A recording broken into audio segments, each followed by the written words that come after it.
It's Riley Clemens for The Good. You're on Vision Christian Radio. Neil with you on this Tuesday edition of 2020, and it is a special edition of 2020 today, and a genuine privilege today to welcome the 2023 Australian Mother of the Year. And we are about to be joined by this year's winner, and the awards presented every year. And you know what? It has a history that dates back to 1994 as an opportunity to showcase the women responsible for excellent parenting in the community. Now, originally the awards were sponsored by Barnardo's, but they relinquished the honour, saying that it no longer reflected diverse families back in 2020. And in reaction to that political correctness, that sentiment, Family Voice Australia stepped up and they took on the awards, and they have made announcements now in the week before Mother's Day, and this is their third year of the award carried by Family Voice Australia. It's our absolute pleasure to welcome two representatives from Family Voice Australia for the announcement of this year's winner. Peter Downie is the National CEO of Family Voice Australia. Peter, a special welcome along to you. Thank you, Neil. It's great to be here, and we're very excited about the announcement.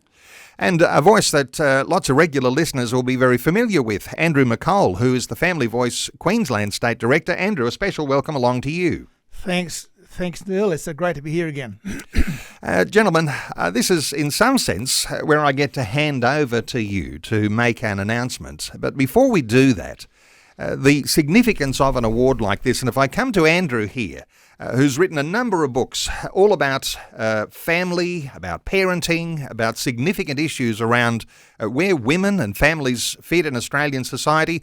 This is really a substantial award. It's something that recognises an outstanding commitment to motherhood and to womanhood. Any thoughts here from you, Andrew, on the value of this sort of award?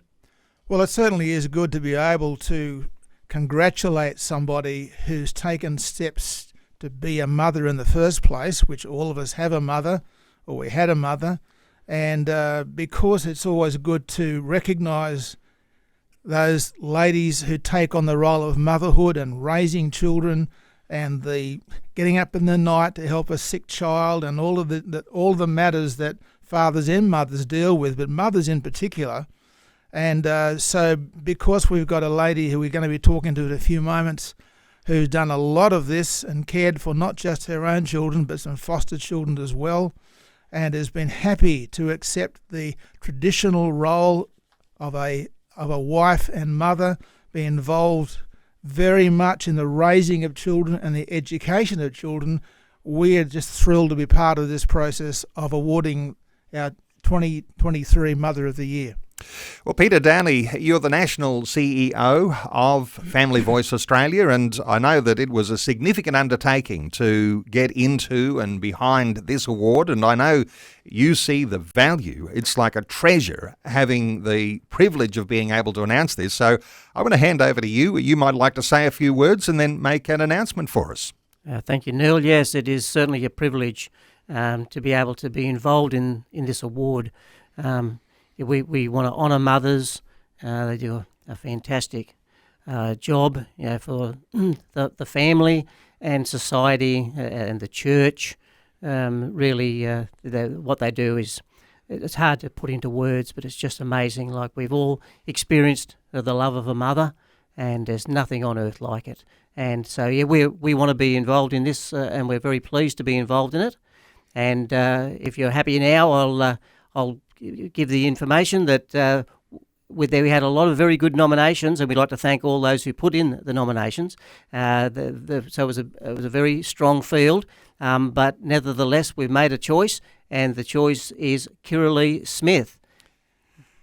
Kirralie Smith, a name known to our listenership. And that, again, is an enormous privilege that Kirralie has been named the Australian Mother of the Year. It so happens that Kirralie is joining us. Kirralie, welcome along. Thank you so much. I'm quite overwhelmed. Thank you. Hey, this, Kirralie, is your opportunity for an acceptance speech. I don't know whether you've got a whole lot of good things prepared, but how are you feeling? Well, I am feeling overwhelmed and amazed and humbled, and it's just incredible. So thank you so much for the acknowledgement and the recognition. I think, you, Neil, and others who know me, I just do what I do because I feel called by God to do it, and I have the love and support of an amazing family. And it is incredible to be recognised in this way, and I'm deeply humbled. I'm so thankful to my mother, who raised me with such energy and love and acceptance and belief in me. She died, unfortunately, 25 years ago, but her legacy and spirit remains very strong. For me, and I'm surrounded by the most amazing women every day of my life in my community, and I just couldn't. I'm not who I wouldn't be who I am without them, and I feel like there are so many other far more worthy women than I am to accept this award, but I do humbly accept it and say thank you very much for that honour. Kirralie, I wonder if you can just let us into your motherhood here for a few moments, because you're a foster parent, you and your husband Greg, 3 children, you homeschooled your children. Take us into a little detail here into the responsibility you've taken on your shoulders to raise your family. Well, there is no greater role than being a wife or a mother. I love it. It is what gets me out of bed in the morning. It energizes me in every single way. My husband and I, we fostered 5 children in total. We had 2 very young children, 3 and 1, for about a year or so before we had our own children. And then we took on 2 twin 4-year-old boys and their 3-year-old sister. It was very ironic. We didn't know that we were going to be able to have children. We'd lost one child through miscarriage. It was 4 years into our journey of trying to fall pregnant, and we took on these foster children, and we picked them up on the Saturday. Found out I was pregnant with my son on the Tuesday. So, and you hear that story a lot, actually. But we went on to have 2 more daughters as well, and all 6 of those children are very close, and we just adore each one of them so much. And it's been such an utter privilege to be involved in our foster children's lives and in our own children's lives. So our 3 foster children are now adults. The twin boys both got married to the most wonderful women last year, and our foster daughter is getting married this year. So we're very involved in that process, and my biological children, they all call each other siblings and brother and sister, and they just adore one another. So it's been magnificent.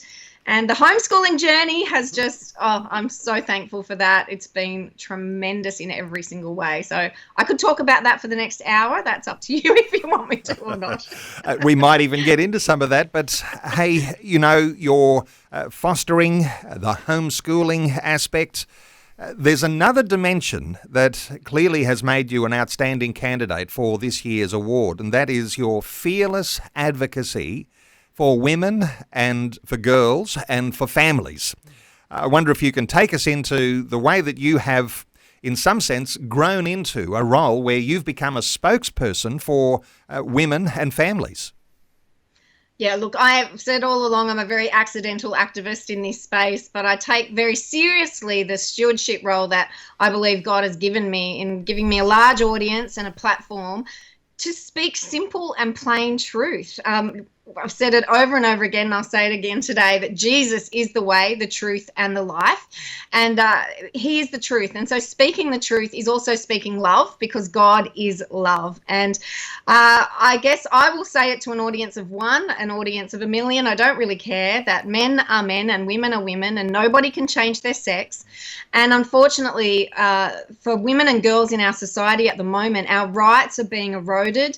The words that we use to describe ourselves are being erased and hijacked, and it's having some really dire consequences for women in so many different spaces and services, including sport, in prisons, in rape crisis shelters, in education. And so all I will do is speak plainly about that, and I have a wonderful organisation called Binary, and we are doing, I think, some important work in the country at the moment around these issues. And you're not just a gentle spokesperson for women and for families. You're fearless, as I said, to the point, Kirralie, where there are some challenges that are coming against you, even some forces that are trying to silence you and quieten down your advocacy for women and children. I wonder if you can take us into some of those things. If they are sensitive, that's fine, but take us into some of those things that are developing around you even as we speak. Yes, well, because of my advocacy and particularly for women in sport, I'm now facing 2 applications for apprehended violence orders in the New South Wales local courts, which just boggles my mind. I am not violent. I have never been violent, and I've never advocated violence. And I do not believe that words or truth, such as stating that men are not women, is violence. That's about all I can say about that. And then they're also bringing some vilification cases against me with the Anti-Discrimination Board in New South Wales. But what I will say is that I will vigorously defend myself against those accusations because they are not true, and it's not acceptable to silence women and girls who simply want to draw boundaries for our single-sex spaces and services. And if I come back to our Family Voice Australia representatives who are here with me in the studio and hearing of these things, these forces that are being arrayed against the Mother of the Year, and now I'm only assuming here, but I'll come to you, Andrew McColl, that a decision to make Kirralie Smith Mother of the Year was something that was separate from the fact that all of these things are now coming against Kirralie. These would have been decisions perhaps made way before these things came to light. Any thoughts from you here onto, Kirralie as someone who is the Mother of the Year because of her fabulous motherhood, their parenting skill, ability, that ethos that comes from within her, and now you surprised even to see some of these things arrayed against her? Well, yes and no, Neil, because what we find is that as soon as Christian people stand up for truth and for the facts of Scripture, they're going to find, and this has happened historically, they're going to find people that don't appreciate it. They people who claim that they're offended by it. Now, there was a very important word that Kirralie used earlier when she spoke about her stewardship of children. And that's a very important biblical term where God calls us to be stewards over all of creation. And for most of us, that starts with ourselves. And then if we're talking about marriage and family, there's a spouse, and then there are children if they come along. So she wanted to fiercely protect the children and the family that God has given her from those intrusions, those threats that are coming both to her and in her local area and in her state and nation. She saw that as a serious threat. She wanted to stand up against that.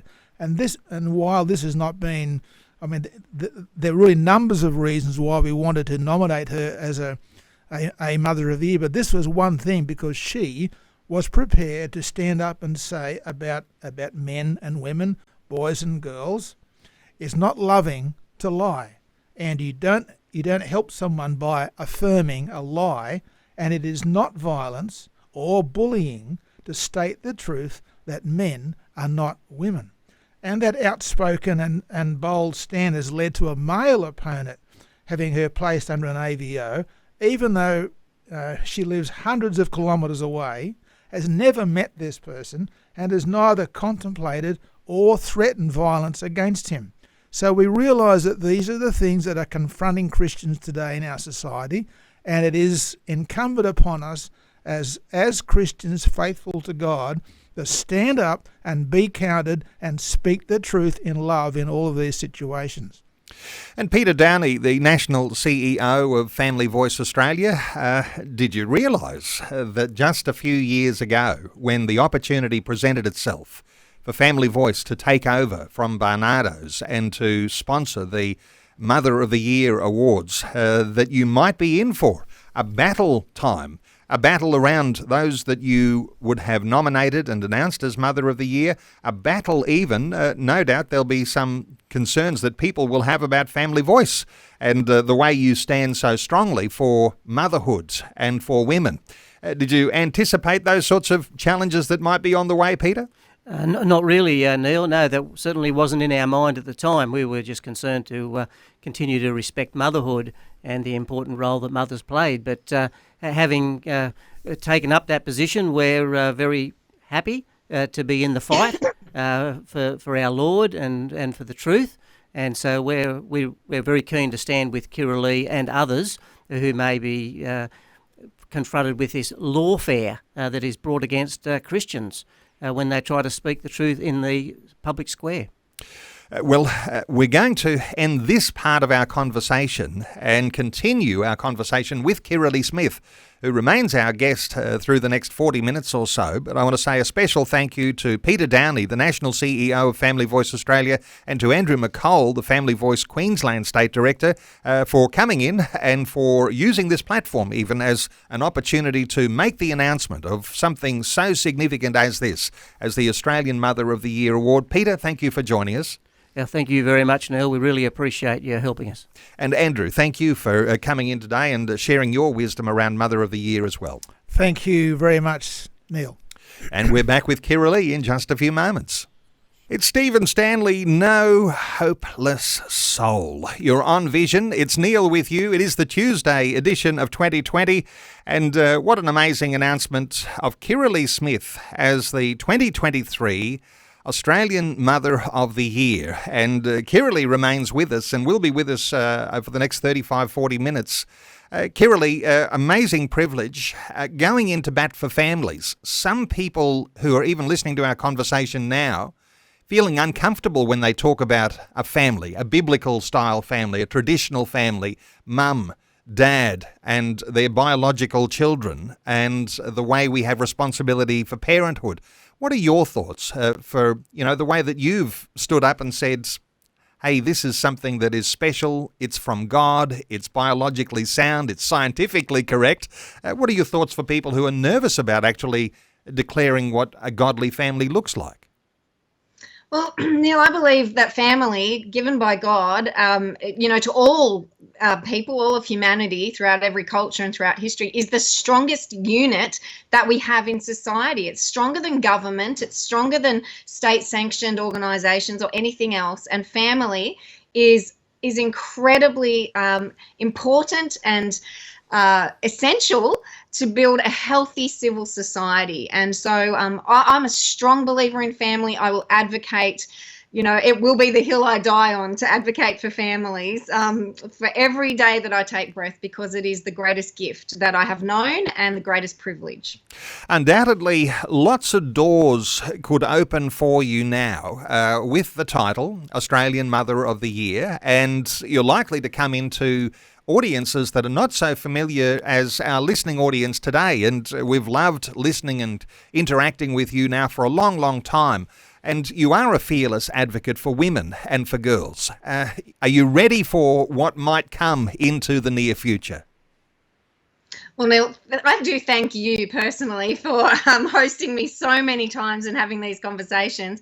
And look, I've always said I'll speak to one person or a million people. I don't care.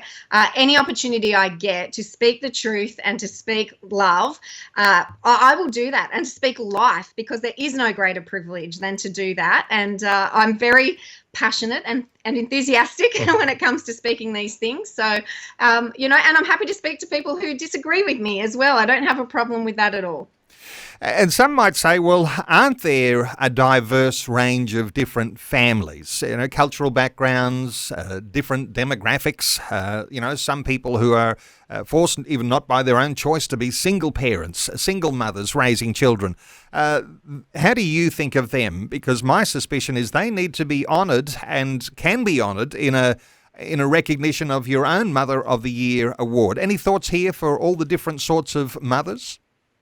Absolutely. My mum was a single mum throughout my whole teenage years, and I honour her greatly. And I've got lots of friends and been in lots of homes, very culturally diverse and religiously diverse. And I learn a lot from those families. And what I love is that motherhood generally throughout all cultures, history, religion, is a very sacred role, a very important role, and a very honoured role. And I think that mothers around the world, and I'm seeing it more and more, even with this issue of standing up for women and mothers, doesn't matter what our political beliefs are, or religious beliefs, or our ethnic background, or our socio-economic background, we're united because we are women and we are mothers, and it's a vital, sacred, beautiful role.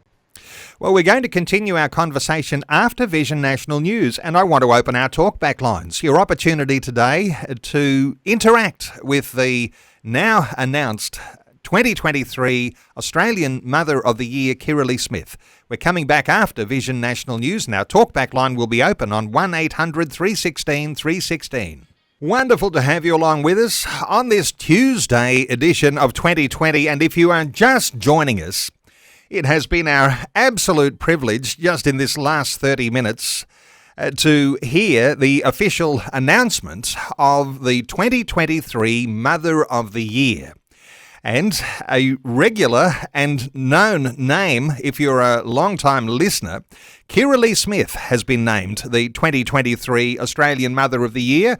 Ahead of Mother's Day this weekend, Kirralie's been recognised for her willingness to stand up for the foundations that have been at the forefront of Western civilization. Christian commentators have been saying for a long time now just how dangerous it is to divert from what is biologically sound and has been the working model for the entire history of the world. Well, Kirralie Smith says gender identity has become its own belief system. She says it's not based on fact, it's based on feelings that deny science, reject reality, and elevate fantasy above what's right, true, and safe. And now she's been named the 2023 Australian Mother of the Year.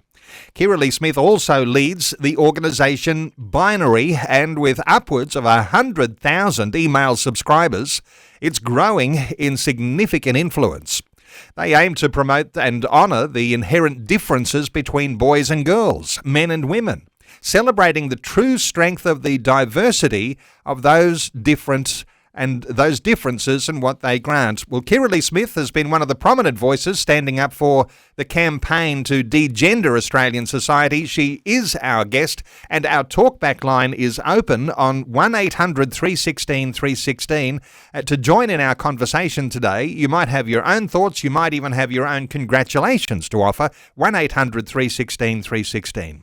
Kirralie, before we move into any of those issues around gender, let's come back to being a mum for a few moments.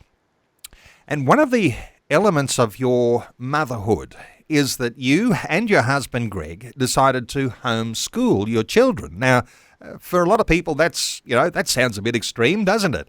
What were your reasons for choosing homeschooling with your own children? Yeah, look, we copped a lot of flack when we made that decision. About 18 years ago. My oldest son is nearly 20, and when he was still very young, we were exposed to other families and one of my best friends who'd chosen to homeschool. And like I said, I could talk about this for hours, but in a nutshell, my husband and I both worked in some Christian schools as well. And what we felt was that while there's some really good models in that kind of schooling, it's very hard to support children in their weaknesses and to really fan into flame their strengths when you have to do it over 30 children. And so we felt that there's no one on earth who's going to love our children the way we do. They can be the best teacher in the world, but they're not going to have that same love and devotion and desire to fan into flame our child's strengths and to support them in their weaknesses. And the other thing that really struck us was two things. One is that children aren't an empty bucket to be filled. They're not these standard cookie cut creatures that at 7 everyone has to know the same thing, or at 14 they all have to know the same thing. That we wanted to look and identify our children and see their strengths and like I said, fan those things into flames. The other thing is that the Greek kind of mindset that our schools are built on puts information number 1, skills or skill development number 2, and then relationships number 3. And we don't think that works very well in our culture. And so the Hebrew model or the homeschooling model flips that on its head and makes relationship with God, family, community, number one. Skills, number two, which is, Jesus himself was a carpenter or a hands craftsman before he was a rabbi. And three is the information to support those things. So that's in a nutshell version of why we chose to homeschool. And I have never regretted it, not for 1 minute. It has been amazing. I know that the popularity and choice to actually become a homeschooling parent is really dramatically on the rise. And there's all sorts of dimensions we can talk about here, but, some parents even feel a little bit guilty if they can't homeschool because they recognise the real value of what you're sharing there. But, they've got two, mum and dad, both working to pay off the mortgage. If things are pretty tight, people are not necessarily able to drop everything and be the homeschooling parent with all of that wonderful, intense love and attention you can give to your child. I guess that's got to be an aspiration for people. What do you say to people who feel a little bit guilty that they can't do what you've done? Yeah, look, I have conversations with people like that all the time, Neil, and there's people who don't feel equipped or able for whatever reason, and there's no judgment from me anyway in any of those things. Each family has to make its own choice. And I will say we made sacrifices. I did not earn an income for more than 12 years, and we lived on one income, and we've lived simply, but there's sacrifices either way. Sometimes putting your child into the school system is a sacrifice because of the bullying, because of other things, because of now gender identity and all the other things that are happening in school. So I just think it's really important for parents. One of the most helpful questions that was asked of me and that I ask of others is, what sort of children do you want to raise? What do you want them to look like when they're adults, when you're releasing them into the world? And work backwards. And for us, we wanted children who were community-minded, servant-hearted, that could contribute to society, that understood their identity and felt really secure in who they are so that they could support others in who they are. So I think that's the bigger question that parents need to ask is, what will facilitate the development of their child best? For some, it's the school system, and there's so many models within the school system, and for others, it's homeschooling. Well, what tremendous wise insight to set the goal for where you'd like to see your children, work back and find out how you are best going to meet that goal. Wonderful stuff. Hey, we're taking calls, 1-800-316-316. You might like to interact with the brand new announced 2023 Australian Mother of the Year ahead of Mother's Day. Let's take a call. Andrew is in Moree in New South Wales. Hi, Andrew. Welcome along. Good morning. It's good to talk to both of you. And first of all, congratulations, Kirralie.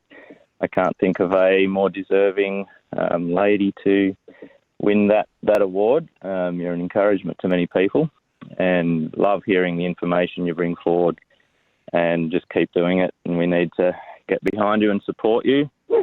I just wanted to make the comment, and it's something that I've thought of for a while, and how I just read an article in the ABC, and just to see the hypocrisy, obviously, in that organisation, but it was on genital mutilation and circumcision and these sorts of things, which are in other countries, and the problem that's creating in, aftermath of what takes place, and the terrible thing that it is. But just not recognising, the similarity, or it's even worse, what they're wanting to introduce to young kids. Like, yes, there's repercussions for what happens there, but they're not acknowledging the repercussions of these surgeries that are going on. And anyone who breathes a word and says that it's something similar, like mutilation and so forth, they're completely cancelled, and it's discouraging to see, but you just recognise the hypocrisy that's there.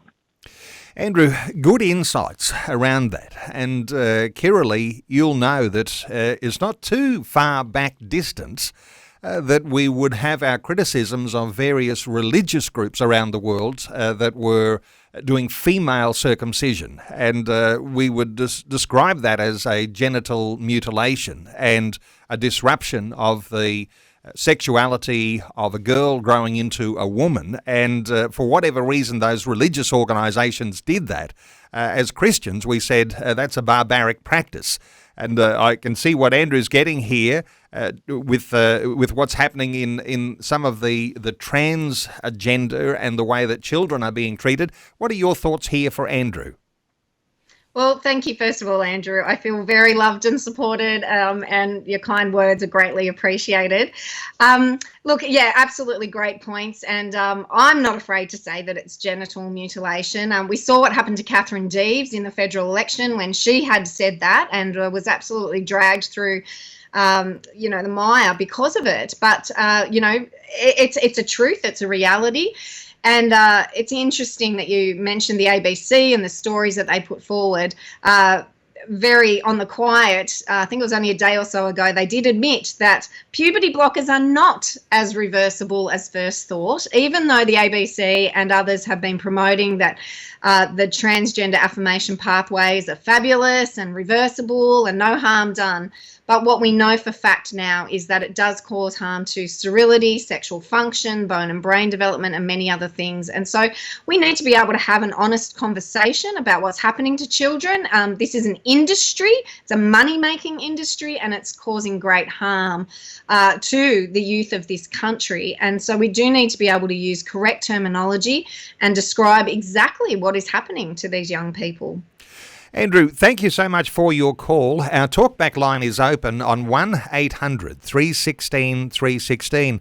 Let's just stay with what's happening with women right now. And you mentioned Sal Grover and Moira Deeming, another one. There are women right now who are standing up and they are being counted and they are fearlessly being outspoken and they are on the receiving end of all of those weapons that come with criticism.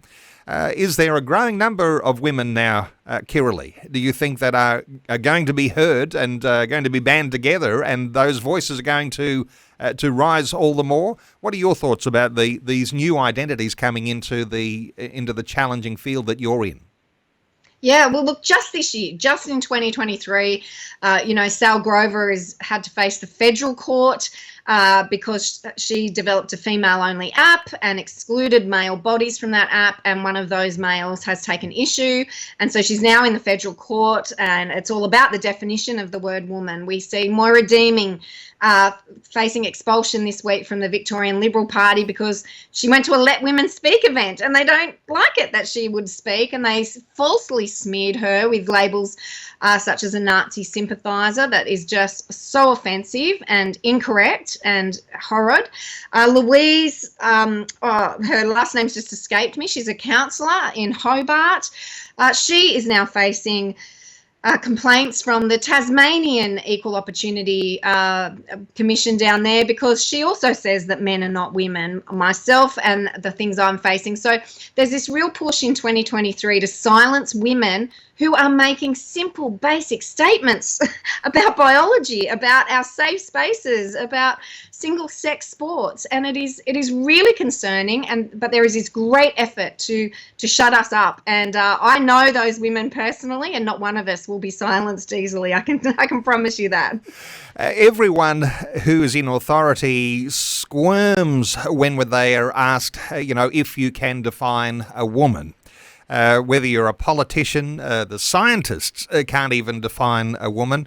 People who are in authority in all sorts of leadership of government departments, they're often being put on the spot. They cannot define a woman. And I wonder if you've got any encouragement here for people who might find themselves in a circumstance where they are having to make these sorts of decisions as to how they might stand with a simple definition of womanhood and stand up for women. What are your thoughts? Well, the time-tested, proven definition is woman is an adult human female. And our Prime Minister did say that.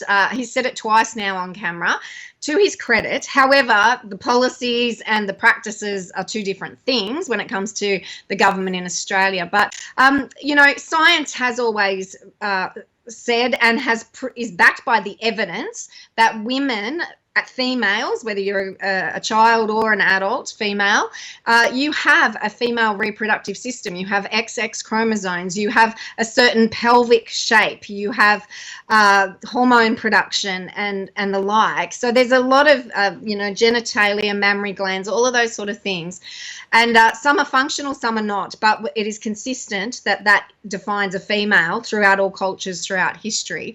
And, now the government and advocates for transgenderism or gender ideology want to say that anyone is a woman who identifies as a woman. It's a nonsensical statement. They haven't replaced the definition with something that makes sense. They've simply said, if you want to be a woman, you're a woman. But that really does not make any sense, because you can't change sex, you can't change your genomes, you can't change your gamete production, you cannot change these things. So all it is appropriation. And it's interesting that until recently, most people didn't have a problem if they were adults who wanted to dress a certain way or present a certain way. That's fine. What the issue is now that they're asking us to suspend our belief and accept them that men are now women and women are now men. And it's just not true. It's false. Well, an advocate for womanhood is the new 2023 Australian Mother of the Year. We're taking calls, 1-800-316-316. Let's hear from Shannon, who's in Albany in WA. Hi, Shannon. Welcome. Hello. Thank you.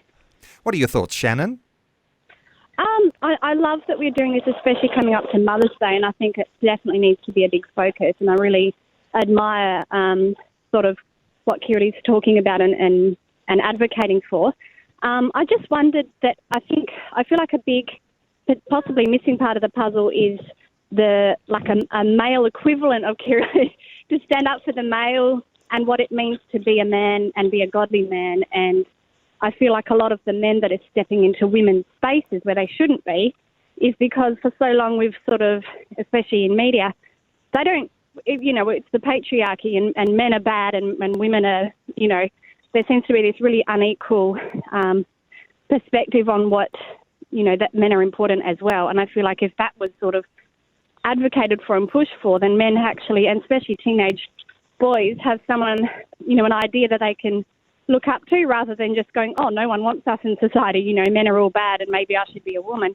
If we have someone advocating for what it means to be a man, then you have less men feeling left out of the man's space and trying to step into somewhere where they are accepted, which is in women's spaces, if that makes sense.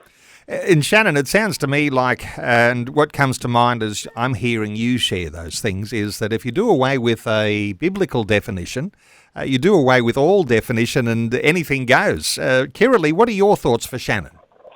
Well, thank you for your kind words, Shannon. And I do hear what you're saying. I think a lot of men, there are some really good men, first let me say. I come across them all day, every day. There's some great males in politics like Alex Antic and, George Christensen's now out of politics. We've got Mark Latham and others who are doing a hard job trying to advocate for this kind of thing. Neil, you're doing a great job hosting these sort of things. Yep. But there are a lot of really good men. I mean, there were two men in the studio this morning who are acknowledging these things. But I think you're right. I think that there's a real dishonour of strong, godly men, and that they're being pressed down and also abused of trying to enter this feminist space, and that men have no right to talk about whether it's abortion or whether it's any sanctity of life issue or these gender identity issues. So it is a really hard line to walk. Matt Walsh did the What is a Woman documentary, and he's been praised by lots of people, but he's also been attacked by lots of people. So it's a very difficult space to be in. But I do think that there's a great encouragement there for godly men to stand up, to not compromise on the truth, and to support and celebrate the differences between men and women. Shannon, thank you so much for your call. Let's take one more. We'll squeeze one more call in. Nick is in Victoria. Hi, Nick. Welcome along. Oh, good morning, Nick. Neil, I want to say about the ladies, the woman, my wife, that I talked to my friend not long ago, and she when we discussed that woman is equal as a man, she said, no, that's not true. What is the truth? Then we asked. The truth is that woman is higher than man. Why? Because 9 months she holds the baby under her heart. And my father told me when I was 15, I said, Dad, I want to marry this lady. I like her very much. And he said, you could, but remember, this is a tradition in Serbia, ex-Yugoslavian Republic, that if you touch the lady, your wife, I'm going to kill you. That's it. And that's true. And you know, that sort of protection, one for another, but especially around family and their daughters growing into womanhood and the expectation of how they'll be treated by a man in marriage. All of these things very important. Kirralie, your thoughts for Nick? Thank you, Nick. Look, you know, man and woman, male and female, before God, when we're right at the beginning, the opening of the Bible, he said when he created us, it was very, very good. Through the New Testament, you know, Paul makes a point to say that in terms of salvation, in terms of our equal value before God, there is no male and female. We are all equally valued and treasured. But in terms of roles before God and in society, we have very different roles, but they're very valid, very valuable. You know, I appreciate your sentiment in exalting women above the man, but I think that it's really important that we, you know, a female is to honour the male and the male is to honour the female, and that is a healthy, beautiful, wonderful environment to thrive in for all of us. Well, Nick, thank you so much for your call, and time really has run out, Kirralie. I mentioned in the introduction at the top of the hour that there's something like 100,000 plus email subscribers to your binary organisation and the binary.org.au website. Is there any development on that? And I guess you could probably do with a few more friends today, and I think having ruffled the feathers as you have with all of the things that are going on around you, it's like you're walking through a minefield right now so far as legal challenges and AVOs and all sorts of things like that. There might be a room for a few more friends, people who'll stand up and say, I'll walk alongside Kirralie, and even if it's just being an email subscriber, or maybe I'm going to give a few dollars to the campaigns that you're involved in. Give us an insight here into how your followership is going at this point. Yeah, look, Neil, we are going from strength to strength. I don't have the exact numbers on me today, but it is over 100,000 supporters now. And many people, you know, hundreds a week are emailing me with wonderful encouragement. And our social media is growing from strength to strength. And look, we really do rely on grassroots support in terms of funding, in terms of campaigning and actions. And it's a wonderful community to realise that there's so many of us here in Australia that think the same way, feel the same way, and are willing and prepared to lay down, you know, so many things to benefit, particularly our children in this country. Well, you are the newly crowned, you might say, 2023 Mother of the Year, and I know you don't take that lightly, and I know you see that as a wonderful privilege, and for the next year you are the holder of that wonderful recognition. And so for listeners to be supportive of the good work of Kirralie, and you might want to be supportive of the way that she is such an amazing advocate for women and girls, particularly at a time when things seem to be steamrolling across women and girls. You might want to be one of those subscribers. You might want to be a supporter of Binary, BINARY. Their website is binary.org.au, binary.org.au. You'll find some resources there. There's free resources, a free ebook called What Are They Hiding? The Case for a Royal Commission into Australian Gender Clinics. There's lots of resources you'll find there at binary.org.au. And Kirralie Smith, one final congratulations and thank you so much for sharing your heart with us today on 2020. Thanks for having me again, Neil. I really appreciate it.